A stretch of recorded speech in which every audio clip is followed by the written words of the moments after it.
40 million ballots have been cast across the country, which already accounts for 1/4 of the total votes in the 2020 cycle, that you've probably heard that Republicans are overperforming expectations, with registered Republicans voting early or returning mail-in ballots at an unusually high rate.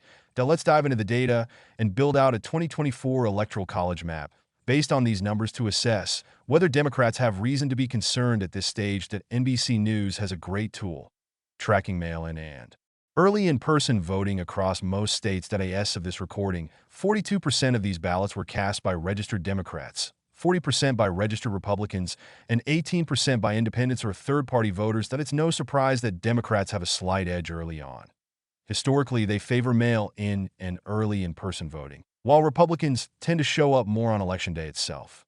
With that said, the real surprise is how narrow the gap is.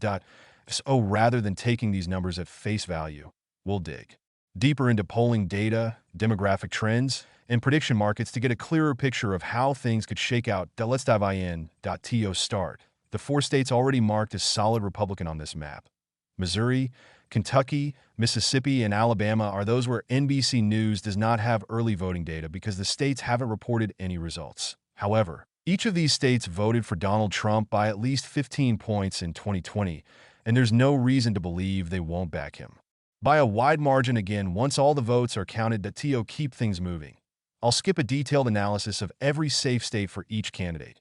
For former President Trump, early vote data suggests Republicans should dominate in the following states as expected: Montana, Idaho, Wyoming, Utah, and Alaska. Across the Great Plains, we have North Dakota, South Dakota, Nebraska statewide, along with the 1st and 3rd districts, Kansas and Oklahoma. In the South, Arkansas, Louisiana, Tennessee, and South Carolina are all showing their traditionally strong Republican support, while in Appalachia, West Virginia, and Indiana round out the list. Each of these states supported Trump by significant margins in 2020 and hasn't voted Democratic since at least 2008. Early voting numbers already show Republicans are already jumping out to massive advantages in every single one of these states, leading by margins of around 15 to 40 points. Together, they account for 125 electoral votes. Remember, 270 is the magic number needed to secure the White House now. As for Kamala Harris, Democrats hold strong early leads in several deep blue states as well. Down the Pacific coast, we have Washington, Oregon, California, and Hawaii. Moving east, Illinois stands as the only solidly blue non-coastal state, while the rest of these Democratic strongholds are in the Northeast: New York, Vermont, Massachusetts, Rhode Island, Connecticut, New Jersey, Delaware, Maryland, and Washington, D.C. Joe Biden carried all these states by at least 15 points in 2020. And none have voted Republican since 1988, 8 cycles ago. And again, Democrats are expectedly leading in the early vote here by very, very wide margins. Together, they lift Kamala Harris ahead of Trump, now with 180 electoral votes. That leaves 17 more competitive states that we'll now take a deeper look at. Let's start with Nevada, where the early vote numbers have generated more attention than any other state this cycle. Typically, at this point, we'd be discussing the Democratic firewall here and whether Republicans could close the gap on Election Day. Yet with nearly 600,000 ballots already cast, almost half the total expected vote, Republicans are currently outnumbering Democrats by 6 percentage points. This is arguably the most concerning early data point for Kamala Harris's campaign this cycle. In 2020, the final early vote tally in Nevada, totaling 1.3 million votes, favored Democrats by 4 points, which allowed Biden to hold Nevada in the Democratic column by 2.4%. However, Nevada has shown a gradual Republican shift relative to national trends. In 2016, Clinton won Nevada by the same 2.4% margin, despite a narrower national popular vote margin. And in 2022, Republicans capitalized on this trend by flipping the governor's office. Current polling has Trump leading Harris by 0.9%. Based on 43 surveys in the Decision Desk HQ polling average. In a race as close as this, Democrats simply have to start chipping away at this Republican early vote advantage in the next week, or we could see Trump overperforming not only in Nevada, but potentially in other battlegrounds as well. For now, I'm placing Nevada in the tilt Republican column, with Trump the slight favorite here. Moving on to Arizona, another highly competitive race in the Southwest. In 2020, Arizona was the second closest state by margin, with Biden carrying it by just 0.3%. His victory could be attributed to the rapid growth and diversification of Maricopa County, encompassing the Phoenix metro area. High turnout among Hispanics and college-educated voters ever so narrowly tipped the county, and thereby the state at large, into the Democratic column. Now early vote numbers indicate Republicans are on track for a strong showing here again, leading Democrats by 6 points among the 1.2 million mail-in and early in-person votes cast, currently at 42% Republican to 36% Democrat. Comparing this to the 2020 election, where Republicans led Democrats by only 3 points, 38% to 35% out of the 2.8 million early ballots returned, we see Republicans overperforming that number by 3 points. This shift is significant, as given Biden's slim 0.3% margin of victory in 2020, any Democratic slippage in Arizona could prove fatal for the party. Polling data also supports this trend, with Trump currently leading Harris by 1.9% based on 59 polls. Notably, Arizona has been the one core battleground state where Trump has consistently polled even with or ahead of Harris since Biden exited the race, so will place Arizona in the tilt Republican category, joining Nevada. Barring dramatic improvement in Democratic early vote turnouts, Trump is favored to carry both states. Next are Colorado and New Mexico. 2020 notably marked the first time in over 50 years that Colorado voted to the left of New Mexico, as it trended hard to the left to favor Joe Biden by almost 14 points, whereas he only carried New Mexico by 11%.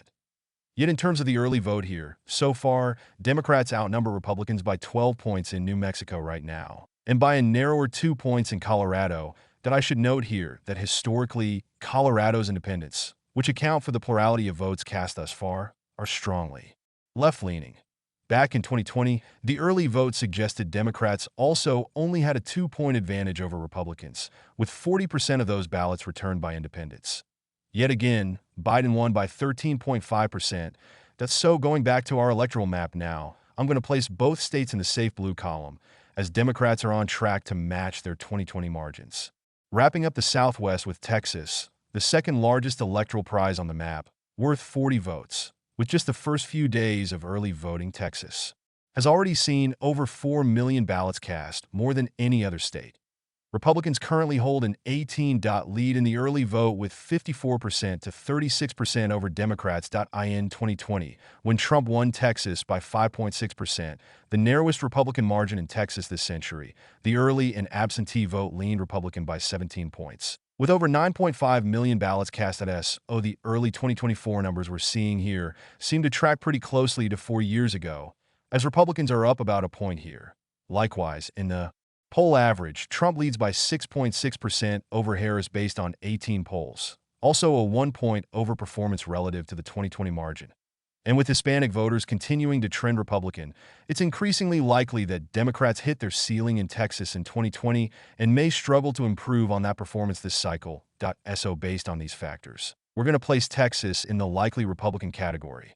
Alrighty, now, shifting over to the Southeast here in Florida, another state where the first few days of early voting have produced a substantial tally of almost 4 million ballots returned. Republicans lead here, as well, by a 9-point margin, accounting for 44% of the votes cast so far compared to Democrats' 35%. This is yet another concerning data point for Kamala Harris, as back in 2020 when Trump carried Florida by 3.5 points, Democrats. The final early vote tally, totaling more than 9 million by 1 point. The Florida Democratic Party has simply had a miserable time here over the last few years. Republicans have registered far more voters since 2020, and the state has trended as hard to the right over the last few cycles as any other state. Remember back in 2022, Republicans saw a localized red wave here as Florida re-elected Governor Ron DeSantis and Senator Marco Rubio by landslide margins of more than 15 percentage points each. And now in 2024, the polls suggest Trump might win Florida by the largest margin for a presidential candidate in decades. Back on our map, Florida joins Texas in the likely Republican category. Next up is Georgia, the closest state in 2020, where Joe Biden flipped the peach state blue for the first time in 30 years, winning by a razor-thin margin of 0.2%.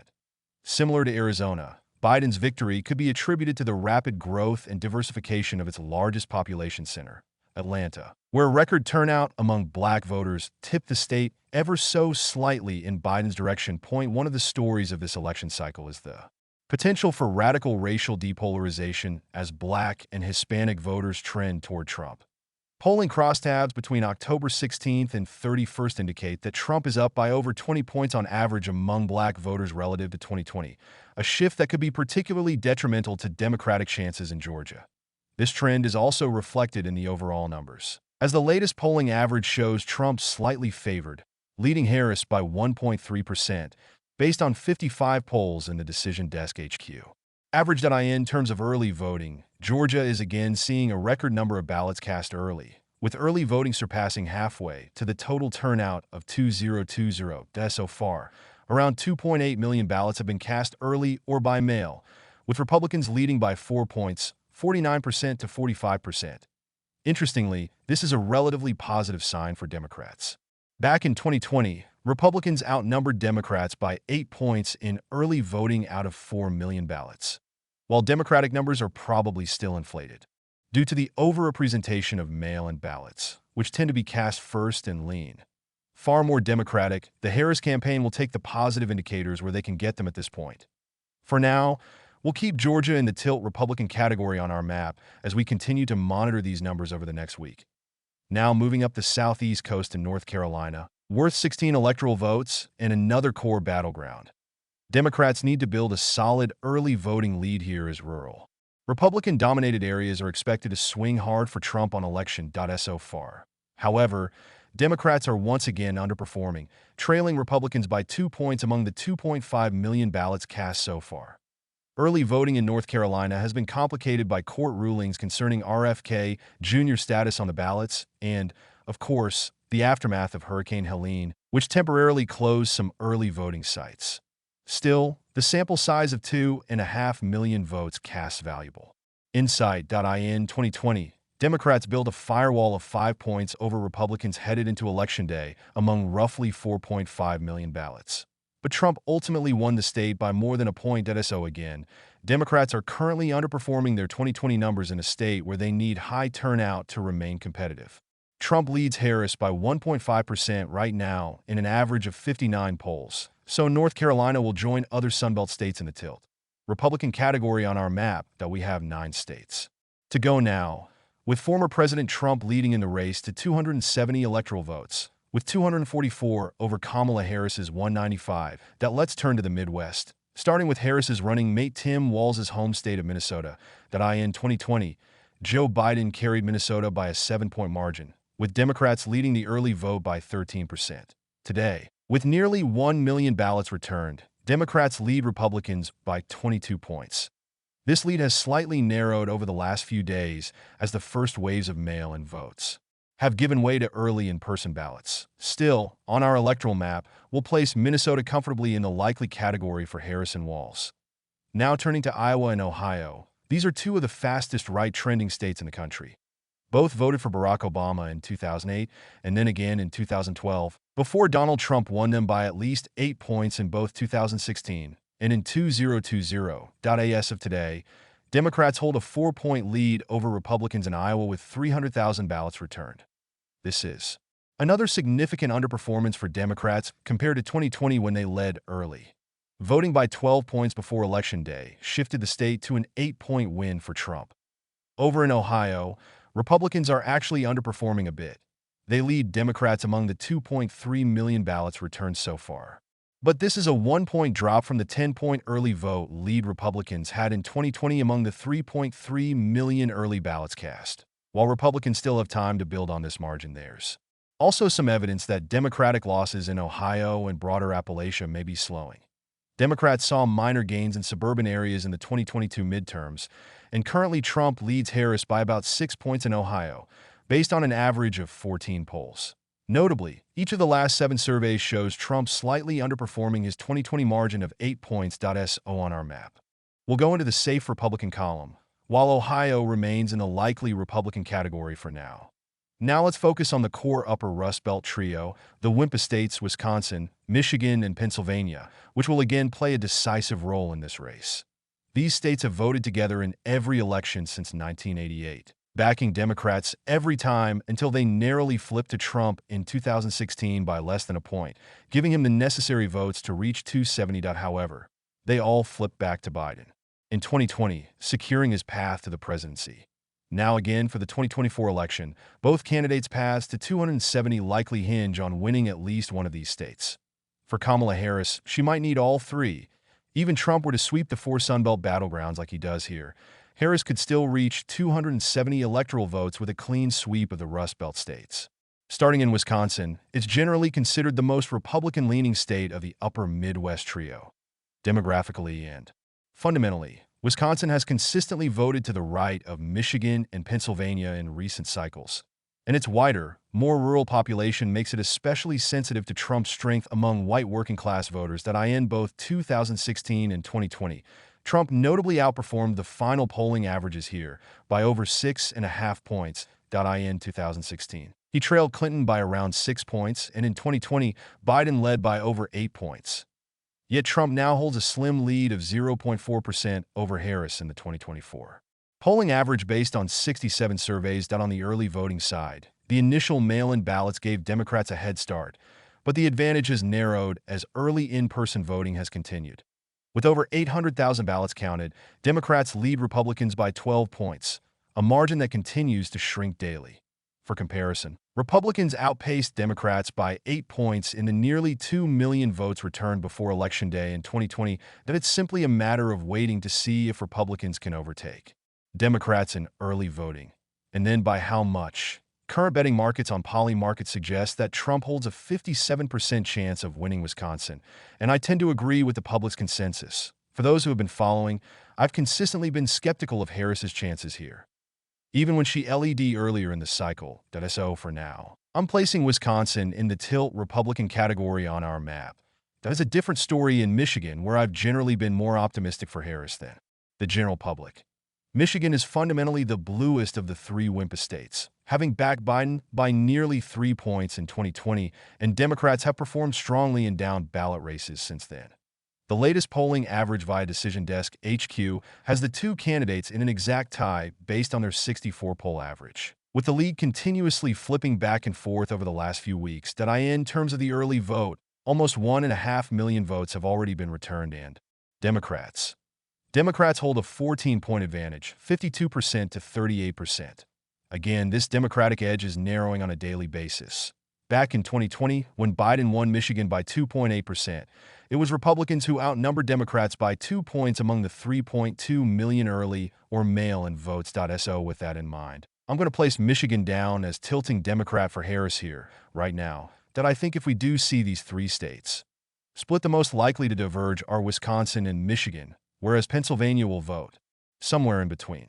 Speaking of Pennsylvania, it's the most essential battleground on the map, worth 19 electoral votes. Nate Silver's latest presidential forecast gives Pennsylvania a 31% chance of tipping the election either way, with both Harris and Trump's odds of securing 270 electoral votes skyrocketing to nearly 90% should they carry Pennsylvania. The polling average currently shows Trump leading by 0.2% based on 88 polls, more than any other states. The margin has hovered within the realm of a typical polling error since Harris took over as the Democratic nominee. Simply put, Pennsylvania is truly as purple as it gets, a true 50-50 battleground. In terms of early voting, 1.2 million ballots have already been returned. Pennsylvania doesn't have traditional early voting. Voters must request a mail-in ballot in person at the county clerk's office.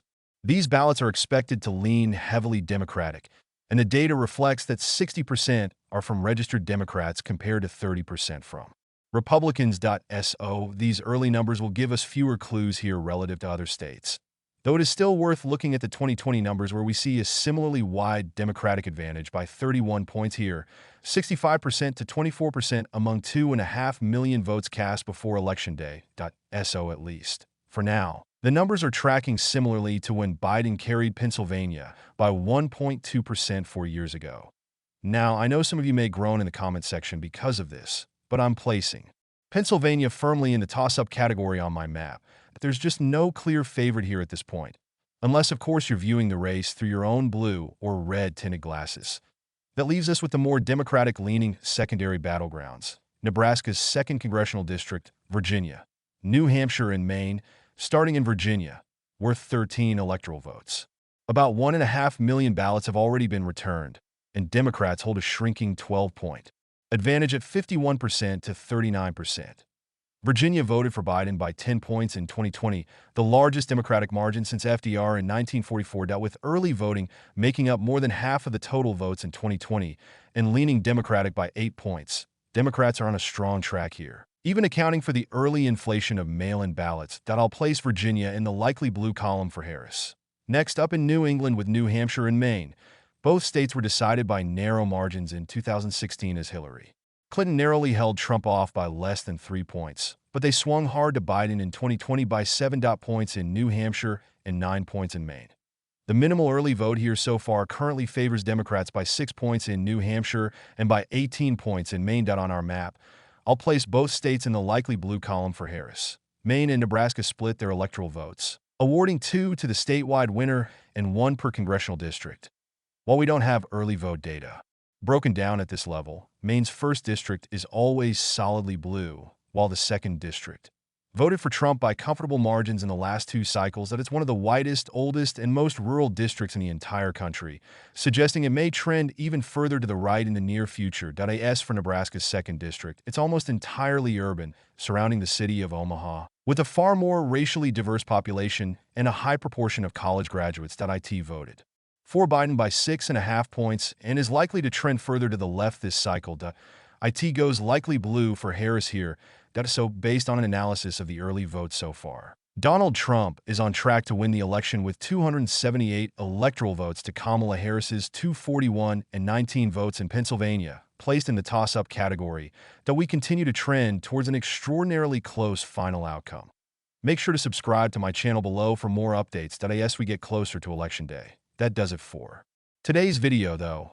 Shout out to my channel members in the description below. Please leave a like on the video down below if you enjoyed it. You can check out more content from my channel here. And as always, thank you so much for watching. I'll see you next time.